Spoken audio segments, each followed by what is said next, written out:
Salam jumpa lagi sahabat-sahabat Duk in Altum yang dikasihi Yesus Kristus. Mari kita siapkan hati dan pikiran kita untuk merenungkan sabda Tuhan. Dalam nama Bapa dan Putra dan Roh Kudus. Amin. Saudara-saudaraku yang terkasih dalam Yesus Kristus, hari ini kita diajak untuk merenungkan bersama bacaan dari Injil Matius bab 25 ayat 1 sampai dan dengan 13.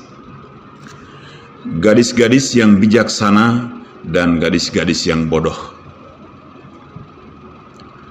Pada waktu itu, hal kerajaan sorga seumpama 10 gadis yang mengambil pelitanya dan pergi menyongsong mempelai laki-laki. 5 diantaranya bodoh dan 5 bijaksana.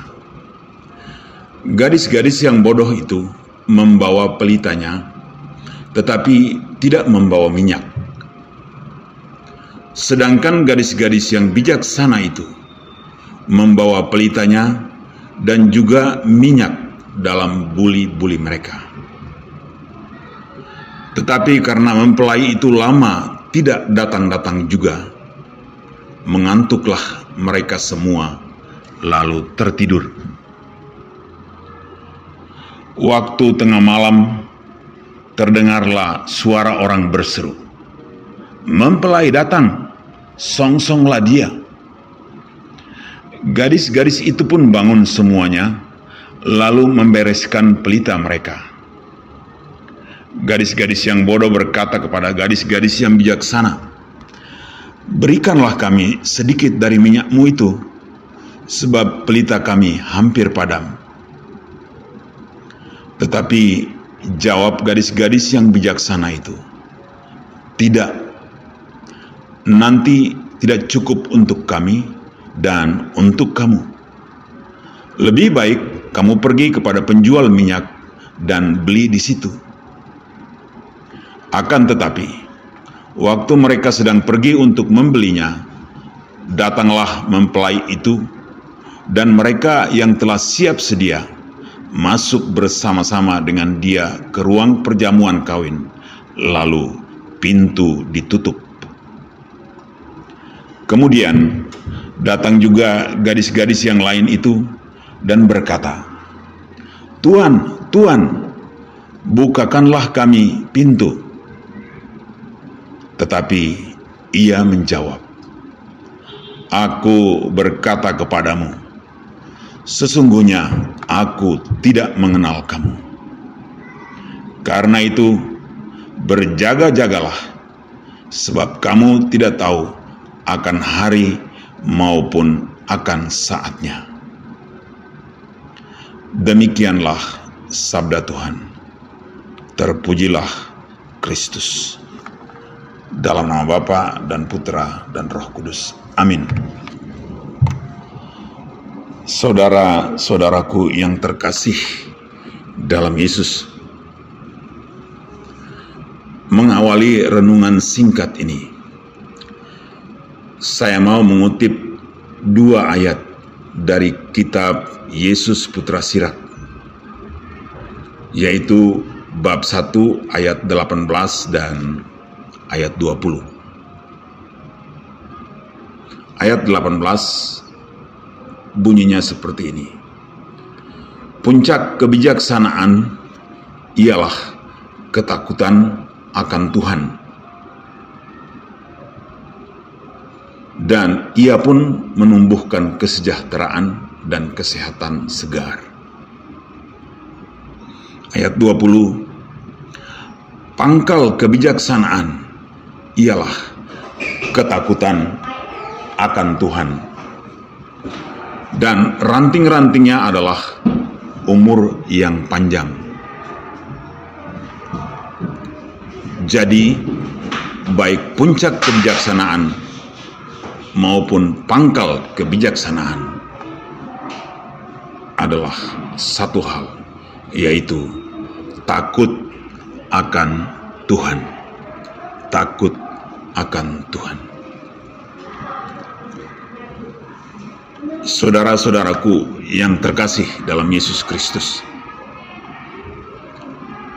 10 gadis ini yang kita dengar dalam perumpamaan dari Injil Matius hari ini adalah kita-kita yang menyebut diri kita sebagai pengikut atau murid-murid Yesus. Pengantin laki-laki adalah Yesus sendiri.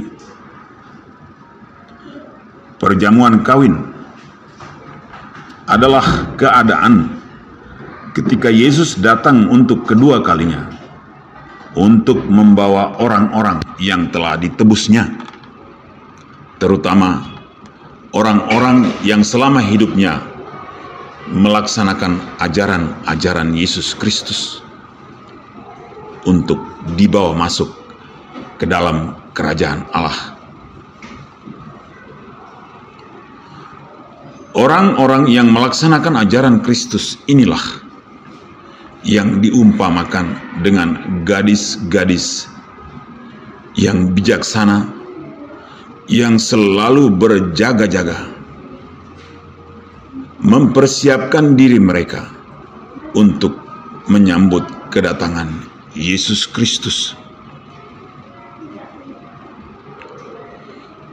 Ciri utama orang bijaksana sudah diajarkan dalam kitab suci,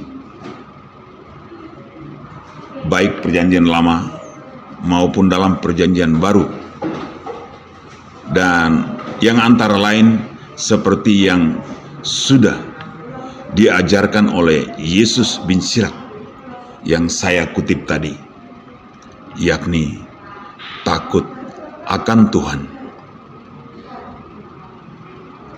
Takut akan Tuhan adalah ciri utama dari kebijaksanaan. Orang yang takut akan Tuhan adalah orang yang giat, orang yang rajin mempersiapkan dirinya untuk menyambut kedatangan Yesus Kristus dengan cara menjalankan ajaran-ajaran Tuhan Yesus. Saudara-saudaraku, sahabat-sahabat Dukin Altum yang terkasih dalam Yesus Kristus, 5 gadis yang disebut bodoh dan yang menjadi pusat perhatian dalam perumpamaan yang kita dengar hari ini, kelihatannya mereka tidak melakukan hal-hal yang jahat. Mereka datang dengan maksud yang terbaik dan mengharapkan kebahagiaan untuk pengantin laki-laki dan pengantin wanita. Tetapi mereka gagal melakukan harapan-harapan pengantin laki-laki dan pengantin wanita karena satu masalah, yaitu masalah ketidaksiapan mereka. Mereka tidak siap-siap.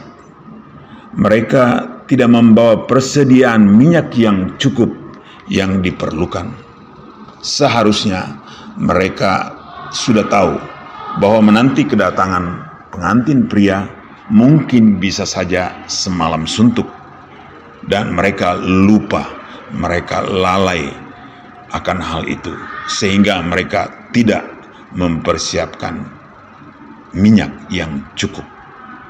Disinilah letak ketidakbijaksanaan mereka, atau kasarnya, disinilah letak kelemahan dan kebodohan mereka. Saudara-saudaraku yang terkasih, ada yang menafsirkan bahwa minyak dalam perumpamaan ini adalah kehadiran dan pengurapan Roh Kudus. Dan saya secara pribadi menghayati ini sebagai yang benar. Gadis-gadis yang bodoh ini adalah kita-kita yang kurang atau bahkan tidak takut akan Tuhan. Acuh tak acuh terhadap kehadiran Roh Kudus. Kita berdosa, tapi tidak mau bertobat. Akhirnya Roh Kudus menjauh dari kita. Inilah letak ketidakbijaksanaan kita, letak kebodohan kita. Dan kebodohan ini memunculkan keadaan yang sangat fatal yang bisa kita baca kembali di ayat 12 tadi dalam Injil Matius, di mana pengantin pria, dalam hal ini Yesus sendiri, menjawab kepada kita, "Aku berkata kepadamu, sesungguhnya aku tidak mengenal kamu."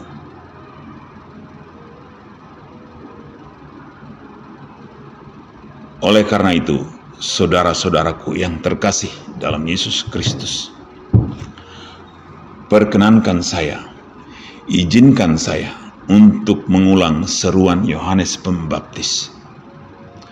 Bertobatlah, sebab kerajaan surga sudah dekat. Seruan ini untuk kita semua, khususnya untuk saya sendiri yang sedang berbicara ini.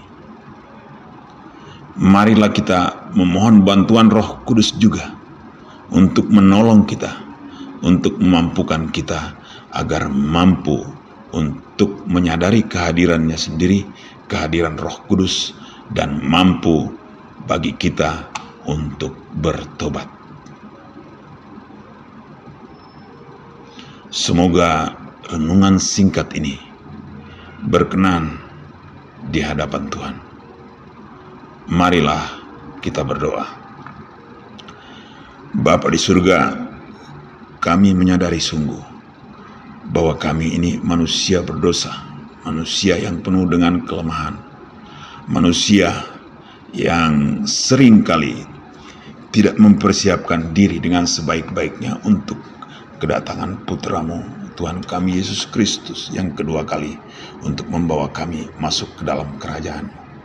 Oleh karena itu ya Bapa, sebagai manusia yang penuh dosa, kami mengharapkan bantuan Roh Kudus-Mu untuk menyadarkan kami, agar kami untuk mampu kembali bertobat dan mampu berbalik kepadamu ya Bapa.